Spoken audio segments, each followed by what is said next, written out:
শুধুমাত্র এই দোয়াটি একবার পড়েন, আল্লাহ তাআলা আপনার 90 বছরের গুনাহ মাফ করে দেবেন ইনশাআল্লাহ। আপনার 90 বছরের গুনাহ মাফ হয়ে যাবে শুধুমাত্র এই দোয়াটি যদি একবার পড়তে পারেন। আপনার ভাগ্য খুলে যাবে, রিজিকে বরকত আসবে, মনের ন্যাক আশা পূরণ হবে, আল্লাহ আপনার সব দোয়া কবুল করে দিবেন। সুবহানাল্লাহি ওয়া বিহামদি। এত ফজিলত, এই দোয়াটা আপনারা শেয়ার করে দিবেন। এই যুবকেরা, আমল না করেও সওয়াব পাবা। তোমার একটি শেয়ারে, একটা বাটনে প্রেস করে তুমি সওয়াব পেয়ে যাবা। কারণ তুমি আমল না করো, অন্য কেউ যদি তোমার শেয়ারের বদৌলতে আমল করে, সওয়াব তুমি পেয়ে যাবা। নবীজির হাদিস।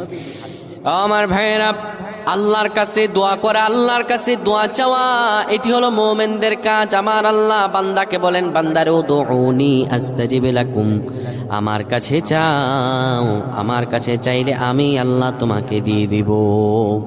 কেউ যদি একবারে দোয়াটি পড়তে পারে, দোয়াটি হলো রব্বি ইন্নী যালামতু নাফসি ফাগফিরলি। কেউ যদি এই দোয়াটা একবার পড়তে পারে, আমার আল্লাহ তাআলা তার 90